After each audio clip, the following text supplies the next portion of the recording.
Urdu point की videos देखने के लिए हमारा चैनल सब्सक्राइब कीजिए और बेल के आइकन पर क्लिक कीजिए ताकि आप हमारी तमाम आने वाली वीडियो से बाखबर रह सकें। अस्सलाम वालेकुम नाज़रीन, आप देख रहे हैं उर्दू पॉइंट और अब मैं हूं आपका मेज़बान शहबाज चौधरी। नाज़रीन, लाहौर का मौसम तो इस वक्त बहुत सुहाना हुआ है, लेकिन जो पाकिस्तानी सियासत का मौसम है वो पिछले एक साल से ठंडा होने का नाम नहीं ले रहा। अपोजिशन के मुतअद्दिद रहनुमा इस वक्त जेलों में है। पाकिस्तान वज़ीर आज़म इमरान खान जो है वो इस वक्त अमेरिका के दौरे पर हैं और रात उन्होंने अमेरिका में पाकिस्तानी कम्यूनिटी से खिताब करते हुए एक बड़ा ऐलान किया है। इस ऐलान में उन्होंने ये कहा है कि जो नवाज शरीफ और जरदारी अपोजिशन के जितने भी रहनुमा इस वक्त जेलों में हैं, इनको A क्लास सहूलत दी गई है जेल में। उसमें AC, TV और बेड वगैरह की जो सहूलत है, इमरान खान ने ये कहा है कि वो पाकिस्तान आते ही इनसे ये सहूलत वापस ले लेंगे। ये उनके जो उन्होंने ऐलान किया है, उस ऐलान के ऊपर हम लोगों की ओपिनियन जानने की कोशिश करेंगे कि लोगों की इसके बारे में क्या राय है कि AC और जो TV की सहूलत है वो इन रहनुमाओं से वापस लेनी चाहिए कि नहीं लेनी चाहिए। आइए लोगों से जानते हैं। अस्सलाम वालेकुम जी। भाईजान की नाम है टोटल? कामरान कुरैशी जनाब। कामरान कुरैशी, क्या काम करते हैं आप? मैं इधर इलेक्ट्रॉनिक का काम करता हूँ, इलेक्ट्रॉनिक शॉप है मेरी। अच्छा, इलेक्ट्रॉनिक की शॉप है। ये जो इमरान खान ने ये कहा है कि जी ये जो नवाज शरीफ और जरदारी को इस वक्त जेल में है दोनों, और इन दोनों से उन्होंने कहा है कि जो AC और TV की सहूलत दी हुई है ये वापस ले ली जाएगी। क्या ये अच्छी देखें जी, ये तो एक बहुत बड़े मनसब पर बैठा हुआ है। अब देखें, सियासतदान जो भी कोई होता है वो अपने वक्त में जब आता है तो वो काम मुल्क के लिए अच्छा ही करता है, चाहे इमरान खान हो, चाहे जरदारी हो, चाहे नवाज शरीफ हो, या उससे पहले जो मुशर्रफ था वो भी। लेकिन जो जेल की सहूलतों के बारे में है, अब वो अमेरिका बैठा हुआ है। अमेरिका की जाके जेलें देख लेना, अमेरिका की जेलों में क्या क्या सहूलतें हैं, क्या क्या खाने हैं, क्या क्या बेनिफिट है उनको। और ये हमारा मुल्क तो मुसलमान है, एक इंसानियत की को मद्देनज़र रखकर उन्होंने अपनी जेल को इतना अच्छा कर लिया है। हम तो मुसलमान हैं, हमें तो उनसे ज़्यादा अच्छे तरीके के साथ जो है ना अपनी जेलों को मेंटेन करना चाहिए। सहूलतें होना एक अलग इशू है, और मुजरम या अभी मुजरम होना या मुजरम को डिग्रेड करना या उनको सज़ाएं देना या उनको तकलीफ़ें देना वो एक अलग इशू है। लेकिन इंसानियत को मद्देनज़र रखकर और मुसलमान को मद्देनज़र रखकर इतने बड़े मनसब पर अल्लाह ने, अगर तुम्हें किसी भी रास्ते से तुम बैड रास्ते से आए हो या बैड रास्ते से आए हो या गुड रास्ते से आए हो, जिस रास्ते से भी आए हो, उस रास्ते से आकर भी इस स्टेटस पर पहुंचकर इतना मेरे नज़र में चीप और इतना थर्ड क्लास बयान नहीं देना चाहिए। अच्छा, आपने कहा जी जो मुसलमान होने के नाते और इंसान होने के नाते जो सहूलतें दी हैं वो वापस नहीं लेनी चाहिए, ये गलत काम है। चाहिए। लेकिन जो जेलों में दूसरे आम कैदी हैं उनके पास भी पाकिस्तानी शनाख्ती कार्ड है, वो भी पाकिस्तान के शहरी हैं, उनके पास जो सहूलतें नहीं है, हमारे पास उतने शायद रिसोर्सेज नहीं है, हम जेलों को उतने अच्छा कर नहीं सके। तो या तो फिर सबको एक बराबर करें या फिर उनको भी AC और TV की सहूलत दे दी जाए। AC और TV की सहूलत जो हुक्मरान पकड़े गए ना, वो वही हुक्मरान है जो हमारे बाप रह चुके हैं, हमारे मुल्क के सरबराह रह चुके हैं 2 दफ़ा या 3 दफ़ा। आया वो गलत थे या सही थे, उनका एहतसाब होना चाहिए, लेकिन ये नहीं कि उनसे बुनियादी सहूलतें इंसानियत के नाते, मुसलमान होने के नाते। आपने ये कहा कि हमारी जेलों के जो हालात हैं वो ठीक नहीं है, हमारी जेलों में सहूलतें नहीं है, लोग नहीं है। लेकिन अगर हम ये देखें कि इमरान खान को तो अभी आए हुए 1 साल हुआ है, इससे पहले यही जो 2 लोग जेल में हैं, आसिफ जरदारी और नवाज शरीफ, तकरीबन पिछले 30-35 साल से इक़्तिदार में है। तो क्या इनको नहीं चाहिए था कि जेलों में ये तो अब गए हैं, इससे पहले आम लोग ही जाते थे, गरीब लोग जाते थे, तो उन लोगों को जो गरीब लोग वहाँ पे उनको सहूलतें देने के लिए इन्होंने आज तक जेलों को अच्छा तो नहीं किया।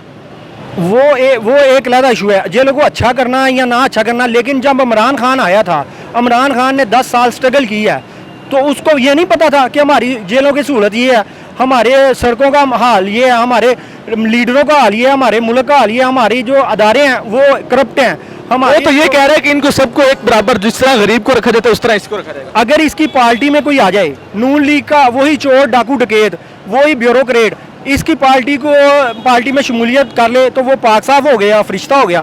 और जो PTI में रहे ना ज्वाइन करे, जो नून लीग में रहे या पीपल पार्टी में रहे, तो वो चोर डाकू हो गया। ये एक तरफा फैसला हो रहा है, और ये समझ लिया कि ये पकड़ दकर कर रहा है बस। और ये बहुत शुक्रिया आपका। यहाँ पे और भी बहुत ज़्यादा लोग मौजूद हैं, हम उनसे भी बात करने की कोशिश करेंगे। अस्सलाम वालेकुम। वालेकुम सलाम। भाईजान क्या नाम है आपका? अली अब्बास। अली अब्बास, क्या काम करते हैं? मैं ये इलेक्ट्रॉनिक्स का मोबाइल्स की शॉप। जी। तो किस तरह का कारोबार चल रहा है?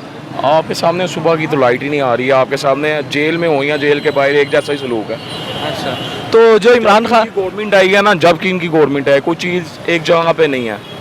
आप कोई चीज़ सेल आउट कर देते हो, आप वापस उसको ख़रीदने जाते हो तो उसका सामान पे रेट है। एक चीज़ तो हमें ये प्रॉब्लम है, दूसरा हमें कोई सुनते नहीं है। अच्छा, दूसरी बात यह है कि पूरी मार्केट की लाइट गई हुई है। इमरान खान अमेरिका में गया हुआ है परसों का, तो उसने कल एक जलसा किया पाकिस्तानी कम्युनिटी के साथ। उसने ये कहा कि जी जो नवाज शरीफ और जरदारी इस वक्त जेल में है ना, इनको एसी और टीवी और बेड की सहूलत दी गई है, ए क्लास मतलब किसको कहते हैं। अच्छा। तो ये उन्होंने ऐलान किया कि वो जैसे ही पाकिस्तान वापस आएंगे उससे ये उनसे ए क्लास वापस ले ली जाएगी। अगर कोई डॉन भी पकड़ा जाए ना, कोई बदमाश टाइप, कोई गोगी बाट टाइप या इस तरह की कोई हैवी ड्यूटी चीज़ पकड़ी जाए जो डॉन टाइप है, तो उसको भी ये लोग प्रोवाइड करते हैं। ये कोई नया निज़ाम है, वो पुलिस ही पैसे लेके उनसे करवाती है, ठीक है ना। अगर ये लोग पकड़े गए हैं तो ये सियासतदान है, ये कोई चोर चक्के नहीं है, ठीक है ना। ये तो आप छोड़ देना कि जी उनको फ्रिज मिली है वहाँ पे या डीप फ्रीजर मिला, अगर वो इस काबिल हैं तो उन्हें ये सहूलतें दी गई हैं ना, बिल्कुल ठीक है ना। अगर वो कैदी हैं तो नहीं, तो क्या जो दूसरे पाकिस्तानी वहाँ पे जेलों में कैद हैं, जो गरीब लोग हैं, जो आम छोटा मुजरम है, वो छोटा वो से पूछें कि आपका आप खुशहाल हो जब से ये प्रेसिडेंट आए हैं इमरान खान साहब, जो इन्होंने ताजर कमेटी से या मार्केट वालों से या लोगों से, ताजरों से पाकिस्तान के जो वादे किए थे वो पूरे किए हैं, या आपको वो सहूलतें मिल रही हैं। कोई 10 माह में बेहतरी आई है? कोई बेहतरी नहीं है। लेकिन वो तो ये कह रहे हैं कि हम ताजरों को जो है ना डाउन होते जा रहे हैं, हम अपनी जो है ना मुआशरत खत्म होती जा रही है हमारी। वो कह रहे हैं कि ताजरों को हम टैक्स नेट में लेके आ रहे हैं, इनको टैक्स जोन में लेके आ रहे हैं, इनको रजिस्टर कर रहे हैं। 70 से हम फैसिलिटी टैक्स नहीं देते, इसका मतलब है हम 70 साल से जो हमारे भाई हैं, जो चाचा हैं या वालिद साहब थे, वो लोग टैक्स चोर थे। फिर ये कहना चाहते हैं आप ये सारे चोर हैं? ये तो पूरी दुनिया में यही शो हो रहा है, ये टैक्स नहीं देते। किस तरह टैक्स चाहिए बताएं आप? वो कारोबार को रजिस्टर करने की बात कर रहे हैं। जॉब करते हैं ये मीडिया की, 18-20 हज़ार रुपये कमाते हैं, आप टैक्स देते हो? जी मैं देता हूँ। कितना देते हो? मेरी जॉब सैलरी से कटता है टैक्स। किस तरह कटता है? जितना मेरा टैक्स बनता है सैलरी के हिसाब से किस तरह कटता है ना, कुछ बताएं हमें भी। मेरी बैंक ट्रांजैक्शन होती है ना, मेरी सैलरी बैंक अकाउंट में आती है। आपके अकाउंट में ज़्यादा से ज़्यादा 2 लाख पड़ा होगा, 2 करोड़ तो नहीं होगा। नहीं। उस पर कितना टैक्स आप दे देते हो? जितना उस पर बनता है मैंने उतना ही देना है ना उससे। मैं आपसे पूछ रहा हूँ ना, आप जो चीज़ें पूछ रहे हैं, फ्रिज मिली, एसी बिची, आवाम से मेरा टॉपिक ये है कि मैं आपसे ये बात कर रहा हूँ कि भी कुछ नहीं मिलना आपको, सही, ठीक है ना। आवाम को कोई रिलीफ नहीं मिलनी। अच्छा, इनका कहना है कि जी इनको आप पकड़ भी ले, आवाम को डॉलर जो IMF से लिया है, वो जो पिछला देना वो कौन देगा? तो वो देने के लिए वापस लिया नहीं ना सर, वो सूद का पैसा वो बढ़ता ही जाएगा, वो कम नहीं होगा। उनका ये कहना है कि आवाम को इसमें कोई रिलीफ नहीं मिल रहा, वो चाहे जेलों में डालें इसको A क्लास दें या B क्लास दें। मसला आवाम की रिलीफ की बात है कि आवाम को कब रिलीफ मिलेगा। आवाम को रिलीफ मिलेगा तो बात होगी। यहाँ पे एक बुजुर्ग की हमारे साथ मौजूद है, हम उनसे बात करते हैं। अस्सलाम वालेकुम। अस्सलाम। अभी क्या नाम है आपका? आगा अरशद, आगा अरशद। क्या काम करते हैं? रिटायर गवर्नमेंट जी, रिटायर मुलाजिम। गवर्नमेंट मुलाजिम है। राइट। अच्छा, इस वक्त जो कल इमरान खान अमेरिका गया हुआ है और अमेरिका में उसने पाकिस्तानी कम्युनिटी से खिताब किया और उसने ये कहा है कि जी हम इनसे ना जो जेलों के अंदर नवाज शरीफ और जरदारी को AC बेड और A क्लास की सहूलत दी हुई है वो वापस ले लेंगे, इसको आम कैदियों की तरह रखेंगे जिस तरह गरीब लोगों को जेलों में रखा जाता है। तो क्या ये ठीक कर रहे हैं? मेरा ख्याल है वो किसी ने एहसान कोई नहीं किया, वो जेल मैनुअल के मुताबिक सब कुछ दिया जा रहा है, खिलाफ कानून कोई बात नहीं हो रही। इमरान खान गलबयानी से काम ले रहा है। नहीं, वो ये कह रहा है कि अगर इनको ये AC की सहूलत मिली है तो जो दूसरे गरीब मुजरम है, जो वहाँ पे छोटे लोग मौजूद हैं, उनको भी ये सहूलत दें। इमरान खान वायलेशन करके दी है, उसको सहूलत दी है, तब भी गलत है। अगर जायज़ हो तो फिर इतराज़ किस चीज़ का है? लेकिन ये आपके ख्याल ये लेनी चाहिए कि नहीं वापस लेनी चाहिए? बिल्कुल लेनी चाहिए। क्यों लेनी चाहिए? वो मरीज़ आदमी है, 3 दफ़ा मरीज़ में आ चुका है, ये क्या कौन सी बात है? तो दूसरे भी तो पाकिस्तानी है, उनके पास भी पाकिस्तानी शनाख्ती में कार्ड। जो सकम है उसको तो कोई हल नहीं किसी के फिर पास। कानून सबके लिए बना दे। ये आप बनाए पहले, कानून कौन सबके लिए एक जैसा है? वो तो ये आप सुप्रीम कोर्ट में जा सकते हैं, मुझे बताएं। मैं जा सकता हूँ? कोई नहीं जा सकता। कानून कैसे एक जैसा है? ये सब आवाम के साथ एक धोखा है बड़ा। अच्छा, ये सही बात है। बिल्कुल। उनका ये कहना है कि जैसे भी ये कर रहे हैं, ये चाहे AC निकालें, TV निकालें, ये आवाम को धोखा दे रहे हैं, आवाम के साथ धोखाधड़ी कर रहे हैं। इसका आवाम को कोई फायदा नहीं होने वाला। असल फायदा ये है कि आवाम की रिलीफ की बात की जाए, आवाम को रिलीफ दिया जाए। एक और बुजुर्ग हमारे साथ मौजूद है, हम उनसे बात करते हैं, उनसे जानने की कोशिश करते हैं। अस्सलाम वालेकुम। सलाम। क्या नाम है आपका? महाजरीन खान। महाजर मुतान। जी। अच्छा, क्या काम करते हैं? मैं वाटर प्लांट चला रहा हूँ। वाटर प्लांट जी। अच्छा, कैसा चल रहा है आपका काम? अल्हम्दुलिल्लाह। ठीक चल रहे हैं। शुक्र है परवरदिगार का। सही। इस वक्त हम इमरान खान जो वज़ीर-ए-आज़म पाकिस्तान है, अमेरिका के दौरे पे हैं जी। और उन्होंने एक बड़ा ऐलान किया। उन्होंने ये कहा कि जी नवाज, बहुत सारे अपोजिशन के, नवाज शरीफ के अलावा भी बहुत सारे अपोजिशन के रहनुमा इस वक्त जेलों में मौजूद जी, हैं जी। और सबको तकरीबन A क्लास मिली हुई है, AC भी मिला है, TV भी मिली है, हर चीज़, डीप फ्रीजर, हर चीज़ मिली हुई जी, जी। है, घर से खाना भी आता है। तो उन्होंने ये कहा कि हम इनसे ये सहूलत वापस ले लेंगे, इनको जिस तरह आम कैदियों को रखा जाता है उस तरह रखेंगे, बेड पे ये सोएंगे, AC भी वापस ले लिया जाएगा। क्या ये ठीक है? बिल्कुल ठीक है। हमारी तरह वो भी हमारी तरह इंसान है। अगर हमें पंखा भी नहीं मिल रहा है, उनको AC मिल रहा है, क्या वो ऊपर से उतरा हुआ है? नहीं, वो ये कहते हैं, वो जो मुस्लिम लीग नून वाले हैं, वो ये कहते हैं कि जी वो 3 दफ़ा इस मुल्क के वज़ीर-ए-आज़म रह चुके हैं, तो उनके साथ इस तरह की ज़्यादती करना। फिर क्या वो मुल्क का वज़ीर आज़म रहे तो फिर वो दूसरे कौम से के साथ ज्यादती करे और ख़ुद वो AC में सोए, और दूसरा कौम जो है वो वहाँ कैदी वोट में तो है ना। अब उसने ये भी तो कहा है ना कि वो उसको जेल में तकलीफ हो रहा है। बाकी जेल में किसको खुशी होती है? नहीं, मतलब कि दूसरे कैदियों के लिए खाना तो घर से नहीं आता, इनके लिए खाना घर से आता है। अगर वो कैदी है तो उसको जेल से ही खाना मिलना चाहिए। कानून तो यही है, कानून सब के लिए एक बराबर है। मेरे लिए, नवाज शरीफ के लिए, मेरे बाप के लिए, कानून सब के लिए एक है। उनका ये कहना है कि कानून सबके लिए एक है, चाहे मैं जुर्म करूं या चाहे वो मुल्क का वज़ीर-ए-आज़म ही क्यों ना हो, चाहे वो मेरा सगा बाप ही क्यों ना हो, जुर्म जो भी करे उसको सज़ा कानून के मुताबिक मिलनी चाहिए और कानून सबके लिए एक जितना होना चाहिए। हमारे साथ एक और शहरी मौजूद है, हम उनसे बात करते हैं। अस्सलाम वालेकुम। वालेकुम सलाम। क्या नाम है आपका? महमूद। महमूद, क्या काम करते हैं? ये मेरा मोबाइल्स का कारोबार है। मोबाइल से कैसा चल रहा है कारोबार आपका? कारोबार तो बंद हो गया, अब कोई दाल रोटी लगाने का सोच रहे हैं। दाल रोटी लगाने का सोच रहे हैं, क्यों, ऐसा क्या हुआ है? देखिए ना, उसने जितने इम्पोर्टेड मोबाइल्स हैं उन पर पाबंदी लगा दी है। अब इम्पोर्टेड मोबाइल्स नहीं आएंगे तो हम क्या करेंगे? इम्पोर्टेड का हमारा यूज़ का काम है। लेकिन वो तो ये कह रहे हैं कि हमने पाबंदी नहीं लगाई, हम इसको बेसिकली एक रजिस्टर्ड और कानूनी तरीके से लेके आना चाह रहे हैं ताकि स्मगलिंग कम हो। इनको पता ही नहीं है, जहाँ गवार लोग बैठे, एक मोबाइल की कीमत 5,000 है, 6,000 टैक्स आप कैसे पे करेंगे?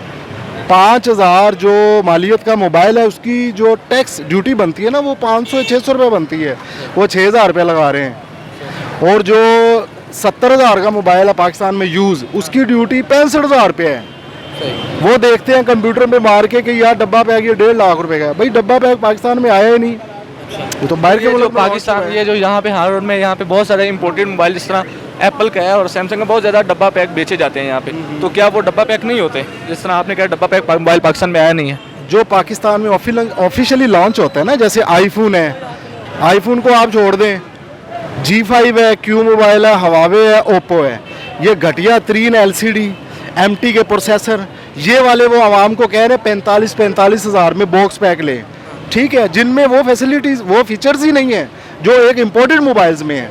आप 1 लाख रुपए का बाहर का मोबाइल यहाँ से पाकिस्तान में 35,000 का लेते हैं इस्तेमाल शुदा, उसको आप कंपैरिजन करें ओप्पो के 65,000 वाले से, ठीक है, वो उससे 100% ज़्यादा स्पीड में होता है, रैम, प्रोसेसर। ये तो आपने बात कर दी। अब उन्होंने रात को एक और बड़ा अहम ऐलान किया। उन्होंने कहा कि जी आप जानते हैं कि इस वक्त बहुत सारे अपोजिशन के मुतअद्दिद रहनुमा जेल में हैं। हमारे दो साबिक वज़ीर-ए-आज़म हैं, शाहिद खान अब्बासी और नवाज शरीफ, दोनों जेल में हैं। हमारे साबिक सदर इस वक्त जेल में है, आसिफ अली जरदारी। उन्होंने ये ऐलान किया कि जो इनको घर से खाना आता है, इनके AC लगे हुए हैं रूम में, TV मिला हुआ है, फ्रिज मिली है, डीप फ्रीज़र मिला हुआ है, बेड मिला हुआ है, हर चीज़, और 2-2 खादम भी मिले हुए हैं रूम में जेल के अंदर। क्या ये उन्होंने कहा मैं इससे पाकिस्तान जाते ही ये वापस लूँगा, क्या ये वापस लेना चाहिए?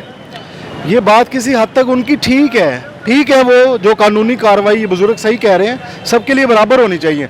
लेकिन असल जो मकसद है इस वक्त प्राइम मिनिस्टर का, मुल्क की मईशत पर होना चाहिए, उसका फोकस आवाम पर होना चाहिए। लेकिन वो तो जब से आया, मेरी बात सुने, वो जब से आया ना, उसके मुंह पर 3 ही अल्फाज हैं। जब वो आया नहीं था, जब भी 3 अल्फाज थे, जरदारी नहीं छोड़ूंगा, नवाज शरीफ नहीं छोड़ूंगा, शहबाज शरीफ नहीं छोड़ूंगा, हमजा नहीं छोड़ूंगा, बिलावल नहीं छोड़ूंगा। अब जो वो इक़्तिदार में आ गया है, तब भी उसके ये अल्फाज हैं, तुझे नहीं छोड़ूंगा, तुझे नहीं छोड़ूंगा, तुझे नहीं छोड़ूंगा। वो ये कहते हैं कि जी जब तक इनको पकड़ के आवाम खड़ी है ना, आप इनसे पूछे, जब से ये बंदा आया है, ये 25-30 बंदे खड़े हैं, आपके घर पर, आपके फाइनेंस पर, आपकी इनकम पर क्या फर्क पड़ा है?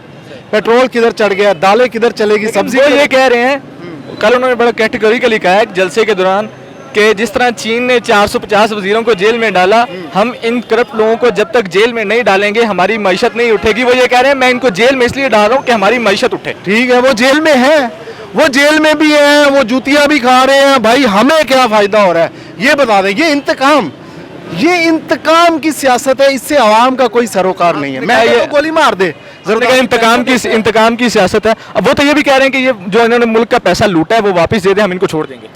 जब तक कोई कानून ही नहीं है, पहले ये कानून बनना चाहिए था 70 साल जब 1973 का आइन बना, उधर उसमें मेंशन होता कि अगर कोई वजीर आजम करप्शन करके इस मुल्क से चला जाएगा, उसको पकड़ेंगे, वापस लाएंगे, पैसे लेंगे तो उसे छोड़ेंगे। जब ये कानून ही नहीं है, पागल क्यों आवाम को बना रहा है? ये कानून नहीं है, वो मर जाएंगे, पैसे नहीं आपने कहा जी ये इंतकाम की सियासत है। इंतकाम ले रहा है बस। इंतकाम की सियासत का मतलब ये है कि ये जो उन्होंने अपनी जाती है- जेलों में डाले हुए हैं ये बेगुनाह है, ये जाती अनाज की तस्कीन के लिए। नहीं, मैं बेगुनाह नहीं कहता, ये गुनाहगार है यार, उनको जो करना करे। 2 साल हो गए, मईशत किधर चले गई है? देखे ना, प्राइम मिनिस्टर इसलिए बनता है, वो तब्दीली का नारा लगाकर आया था कि मुल्क में तब्दीली लेकर आएगा। यार 2 साल होने को आया और उसके मुंह पर यही अल्फाज है, मैं ये कर दूंगा। अबे करना जो कर दे, लेकिन मुल्क की जो फाइनेंशियली हालत है वो किधर चले गई है? आपके हालात कहने का किधर मतलब चले ये है कि इनको जेल में रखने का कोई फायदा नहीं, इनसे रिकवरी करने का फायदा है। मैं कहता हूँ जुतियां लगाए यार, गोली मार दे, कुछ तो करे ना यार। ये प्राइम मिनिस्टर होके भी कह रहे हैं मैं ये कर दूंगा, वो कर दूंगा। अबे भाई तेरे पास इतनी अथॉरिटी है, इख्तियार, अब कर दे जो करना है। अब कब करेगा? ये तमाशा डुगडगी लगा रहा है, टाइम पास कर रहा है, पैसा बना रहा है, ठीक है, आवाम से इकट्ठा कर रहा है। जब ये जाने लगेगा ठीक है जी, है तो बिगड़े 70 साल का सी, मैं 5 साल से किਵੇਂ सही करदा। ये ड्रामे बहुत खुशी हुई आपकी बातें सुन के। जी नाज़रीन साहब, उनका ये कहना था कि आवाम के रिलीफ के लिए बात करें, आवाम के रिलीफ की बात करें। जो आपकी इकोनॉमी मैशत हमारी गिर रही है, यहाँ पे कारोबार ठप हुआ पड़ा है, इनको जेलों में रखें ना रखें, इनको चाहे गोली मार दें, इनको सूली पे लटका दें या रिकवरी करें, आवाम के रिलीफ की बात सोचें, आवाम के रिलीफ के लिए कुछ सोचें, आवाम का फायदा सोचें। इसी के साथ मुझे दीजिए इजाज़त और देखते रहिए उर्दू पॉइंट।